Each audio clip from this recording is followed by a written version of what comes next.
I am Reed. I am 27, just an average dude. I've made tons of money mistakes in my 20s, and now I want to share everything I've learned to help you take control of your finances and your life. But today, we are not talking about money. Today, we are talking about something that hit me way harder than any financial mistake I ever made. Let me ask you something. Have you ever looked around and realized that the people you used to spend every single day with your high school friends, your college crew, maybe even your childhood best friends, they are just not really in your life anymore? Maybe you text every now and then, or maybe you still follow each other on Instagram, but it is just not the same. And you start wondering to yourself, did I do something wrong? Did we grow apart? Or worse, am I just alone now? I remember the exact moment this hit me. I was about 23. I got home from work on a Friday night and I just sat on my couch scrolling through my phone. I realized I had nobody to call to hang out that night, and I was in a new city where I didn't know that many people yet. And my old friends from back home, we were all doing our own thing, and I felt this pit in my stomach, like something was wrong with me. Like I failed at being a good friend. But here's the truth that took me years to actually understand. Most friendships fade in your 20s, and that is not a sign that something is broken. It is actually a sign that you are growing. So today I want to break down why this happens, why it is normal, and how to actually build the kinds of friendships that do last. So if you've ever felt guilty or confused about losing touch with people, this video is for you.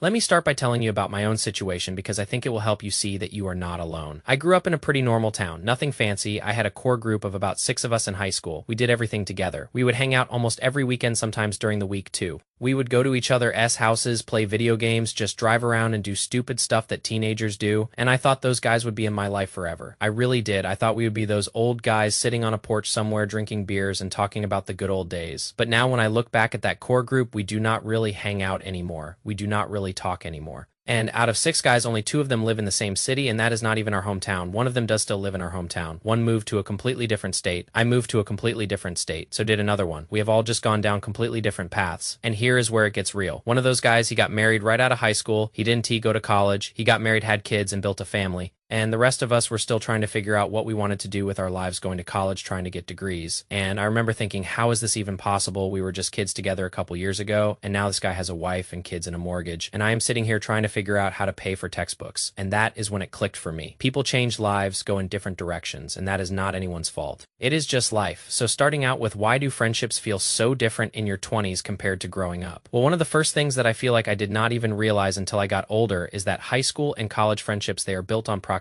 Like in high school, you see your friends every single day, 5 days a week. You have different classes, but you still see each other in the hallways, at lunch, after school. You live close together. Maybe you go over to a buddy's house that lives 10 minutes away every weekend. You guys are constantly hanging out because you all live near each other, and that is part of the reason you are friends. College friendships are the same way. You are all going to the same school. Even if you do not have the same classes, you might live in the dorms together or live in apartments that are nearby. Everybody is kind of near each other, so it is really easy to be able to hang out. It could be a 5-minute drive, or it could even be walking distance, and having that close proximity is one of the main reasons you actually have these friendships. I did not realize that until I got older. And do not get me wrong, you can definitely have really good friendships even with distance, but it is a lot harder to maintain. And one thing that happens, whether it is graduating high school or college, is that people scatter. Some people move for jobs, some people get married, some people chase different lifestyles, and once people start to scatter, this naturally creates a gap that is hard to bridge, especially when everybody is juggling their own responsibilities. Like for me, in a normal week, I am just sticking to my routine. I work, I make content, I go to the gym, I handle my life,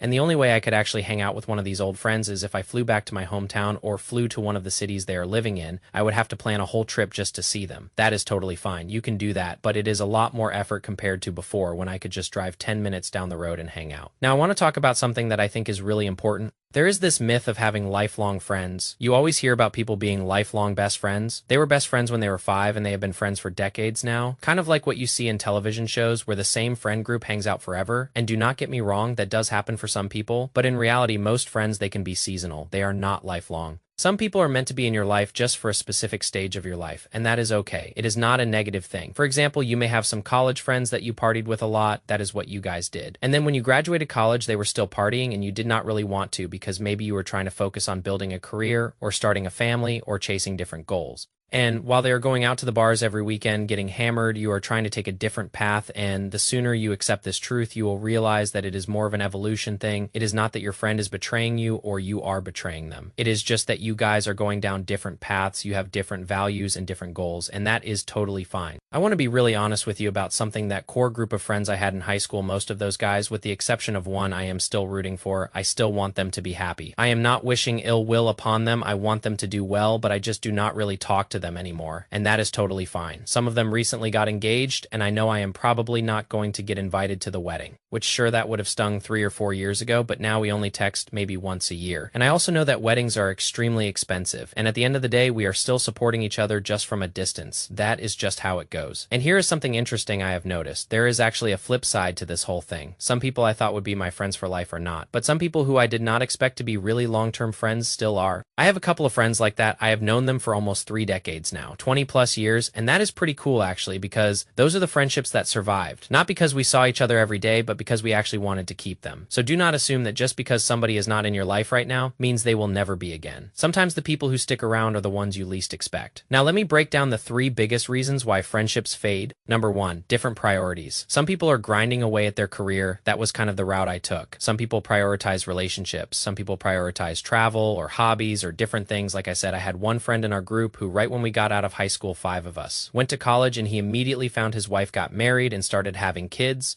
And the rest of us were trying to get our bachelor's degrees. Meanwhile, this guy is already popping kids out. We were on 2 completely different waves of life. For me, I have been focused on grinding my career. I have really enjoyed that, but the cost of that is not being able to hang out as much. If I am spending a Friday night or a Saturday night making videos or trying to be productive, and my friends are out drinking every single weekend, we just do not really align. And that is okay. I still like to go out and do fun stuff occasionally, but I do not need to do it every single weekend repetitively. It just gets tiring. And honestly, it gets old after a while. Doing the exact same thing every week that does not grow you as a person gets boring, but that is just me. Different strokes for different folks. Reason number 2, geography. If you are moving to a new city, whether it is 30 minutes away or a couple hours away, this is definitely going to reduce the amount of times you guys can hang out. One of my really close friends from high school I did not see for a couple years, and earlier this year I flew out to see him. We went snowboarding for the weekend. It was a great time, but I am probably not going to see him again for another year or 2. We still talk and text and Snapchat, but it is definitely a lot different when you are hanging out with the whole group of guys versus just talking to them on FaceTime.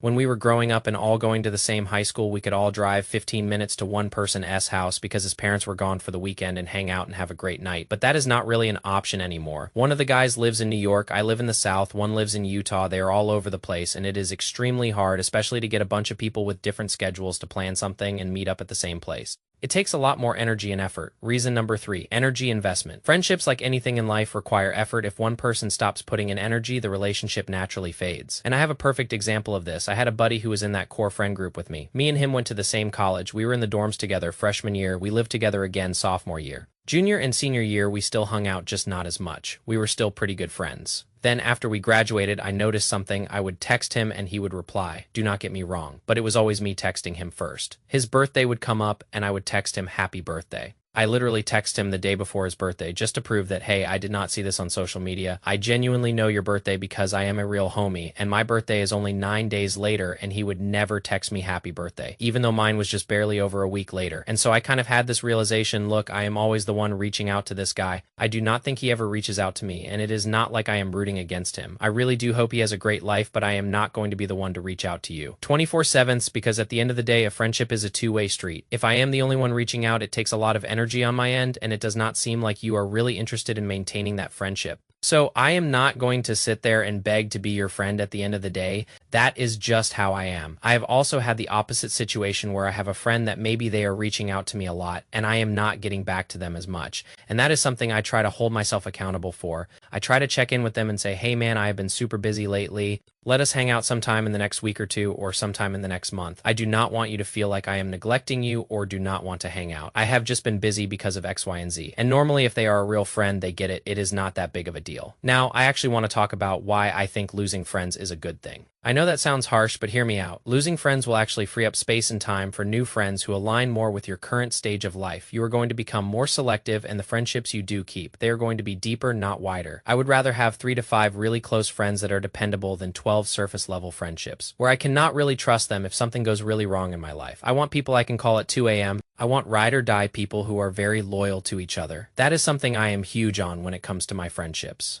Another reason this is actually a good thing is it teaches you independence, being able to do your own thing. Do not isolate yourself. Try to maintain some form of a social life, but being able to do your own thing and be productive and grow in your own ways is a key part of building confidence in your 20s. So it is okay if you lose some friends or you start talking to people a lot less, because there is room for you to make new friends. So how do you actually build stronger adult friendships? This is something I have found to be a lot harder than I thought, especially being in our 20s. The first thing I would say is be very intentional, friends. Do not just happen. You have to reach out, you have to plan, you have to follow up, and you want to make sure the friendship is a two-way street. You reach out to them a little bit, they reach out to you, you guys try to hang out and have a good time. If you are always the one reaching out, it kind of feels like that person may not want to put in any effort. So why keep wasting your time? I think one way to help with this is if you have shared values with your friends over shared interests, people who want similar things out of life. These are people you are more likely to get along with and be friends with long term. I noticed this when I talked earlier about how I have a couple of friends where I did not realize they would be kind of lifelong friends, but now they are. Part of the reason is because all of us are very success driven and oriented. We like to talk about how to build wealth long term. I have a buddy who has his own business and it has been doing pretty good. We find different ways to make money and grow. We really value trying to do well for ourselves long term. That is something we all align on. It is nice to have friends like that compared to that core group of guys from high school. Some of them have done pretty well for themselves, but they do not really care as much about being successful long term. So having shared values is very important. Having both shared values and shared interests is most ideal in my opinion. And like I said before, I would much rather have quality over quantity. The next thing you can do to build stronger adult friendships is put yourself in an environment where there are growth-minded people, whether that is in your career, whether that is networking, whether that is different hobbies you like, or maybe you work out and you want some gym bros to hang out with and lift with. Try to find people that have similar interests to you, and then over time you can figure out if they have similar values. This part is definitely easier said than done because you are going to have to put yourself out there a little bit. Introduce yourself to people and just see how it goes, but at the end of the day, if you are a nice guy, if you can talk about random stuff, whether it is sports or different hobbies or different things you are interested in, most people will gravitate towards that. Especially if you are confident with who you are and where you want to go in life, and you are a nice, respectful person. Most people are going to like you, especially if you are humble too, and you are not cocky and bragging about yourself, and you are truly trying to get to know people and ask them about themselves. You are going to have a lot better connections and friendships in general. Let me give you a real example from my own life. When I moved to a new city a few years ago, I knew literally nobody. I mean, zero people, no friends, no family, nobody, and it was lonely as hell at first. I would come home from work and just sit in my apartment by myself, and there were nights where I questioned whether I made the right decision moving there. But I knew I had to put myself out there, so I started going to the same coffee shop every morning. I started going to the same gym at the same time every day. I started saying yes to things I normally would have said no to, and over time I met people. Some of those people became acquaintances, some of them became real friends, and now I have a circle of people in that city that I genuinely care about and who genuinely care about me, but it did not happen by accident. I had to be intentional about it. I had to show up consistently. I had to be open and vulnerable and willing to put in the effort. And here's what I have learned through all of this. The main thing you want to take away is that friendships fading does not mean failure. It just means transition. This is a very normal thing to see in your 20s. I have seen it myself. Do not cling on to old friendships out of guilt. Appreciate them for what they were and allow yourself to grow into new ones. It is okay if you were talking to your buddies a ton growing up and you are not really talking to them as much. Now, it is very normal, and I think it is a lot more common than people realize. In my opinion, your 20s are about building the foundation for the rest of your life. That can mean growing your career, focusing on your health, getting financially stable, and building really high quality relationships and friendships. And having good friendships are a part of that foundation. The ones that are not quality friendships, those will naturally fade. And that is not just okay, it is actually very healthy. I want to leave you with one last thought. Do not measure your worth by how many friends you have or how many people are in your life. Measure it by the quality of the connections you keep. It is better to have a few people who truly know you and have your back than 100 people who only know the surface level version of you. And if you are going through a season where you feel like you are losing friends, just remember that it is making room for the right people to come into your life. If you noticed any of your friendships fading in your 20s and this video resonated with you, comment down below. I would love to hear your story. That is it for me. I hope you guys enjoyed the video. If you did, drop a like down below, hit that subscribe button. I will see you in the next one.